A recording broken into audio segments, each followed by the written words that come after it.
These cases have been taken from the files of the Army Intelligence Corps, the Office of Special Investigation, U.S. Air Force, and the Office of Naval Intelligence.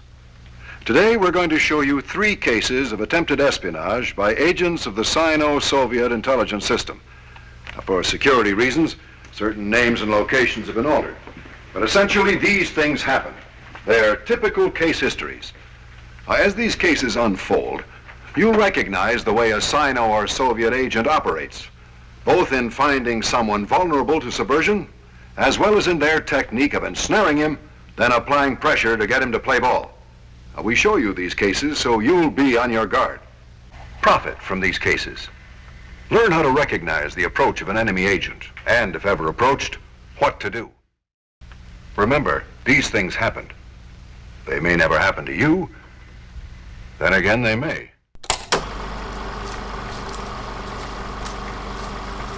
I sound like a broken record, but the fact remains a photocopy was made. This thing's beginning to smell of espionage. But that's incredible.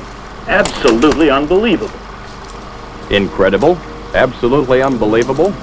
Why then the frequent headlines announcing the exposure of this or that spy, sometimes native-born, sometimes a foreigner?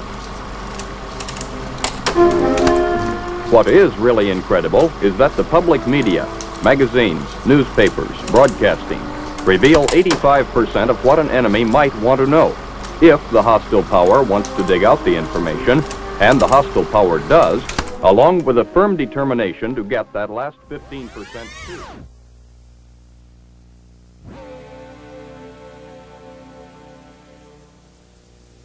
There's another real-life spy story to learn all about. At 10:30 last night, the FBI caught a big one. Vladimir Izmailov, a colonel in the Soviet Air Force, 43 years old, the Soviet air attaché at the Soviet Embassy in Washington. The FBI said he had just picked up some classified U.S. documents left at a suburban Maryland drop by a U.S. Air Force officer who was working with the FBI. The whole thing was a trap. There was a scuffle, an arrest, and today an order to leave the country. Our top story this hour, a slew of countries have accused Russia of cyber hacking the Hague's chemical watchdog organization, as well as several other agencies. On Thursday, the U.S. Justice Department announced charges against 7 alleged Russian GRU agents it claims hacked multiple U.S. and international institutions. Thank you all for joining us today as we announce an indictment charging 7 Russian military officers with violations of several U.S. criminal laws for malicious cyber activities against the United States. Countries spy on each other all the time. They conduct cyber activities against each other all the time. Is every act of espionage an act of war? And if it's an act of war, what kind of response does it demand? Are we going to start hacking into each other's financial systems, start sabotaging each other's infrastructure, energy grids, and so forth? This is a very open-ended concept if one runs with it.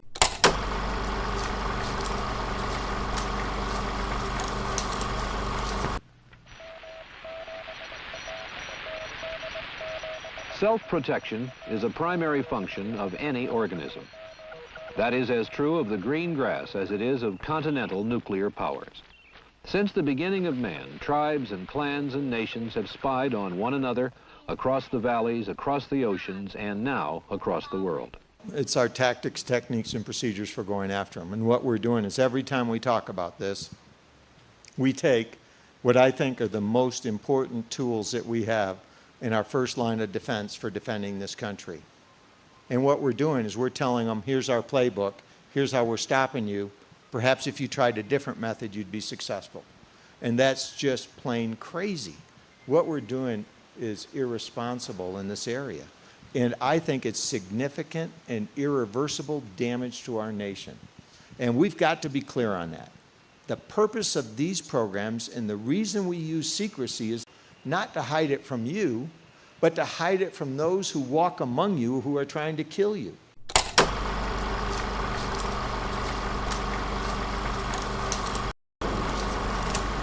Much of this for Americans begins and ends in this building located at Langley, Virginia. This is the headquarters of the Central Intelligence Agency of the United States government. Everybody knows it, although the sign on the gate reads Bureau of Public Roads. It might have been designed by Ian Fleming, serried, secret cubicles, computers which translate Russian to English at 30,000 words an hour, documents burned in a $100,000 furnace. This is the Pentagon of the secret war. It is a depot for subversion and a kind of clandestine university. For many years, its scholarly headmaster was a super spy in the classic mold named Allen Dulles. Once upon a time, spying or espionage was a fairly straightforward game. But we have come a long way rather quickly from Mata Hari. There is something new in the science of spying.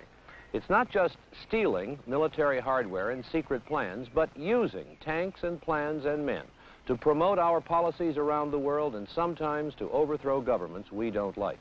Both sides in the Cold War do it, both sides deny it.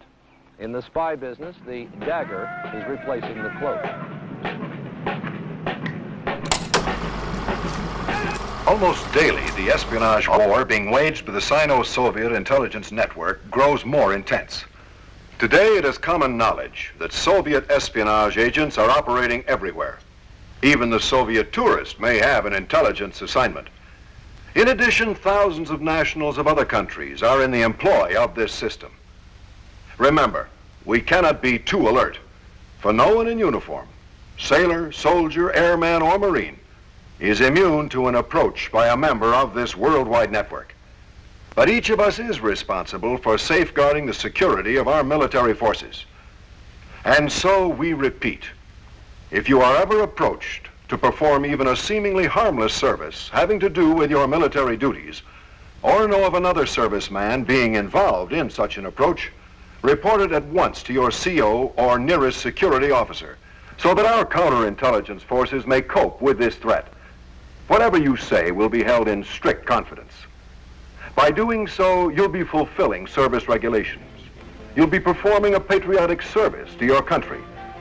And you will be helping to keep information vital to the strength of our armed forces and our nation secure from penetration.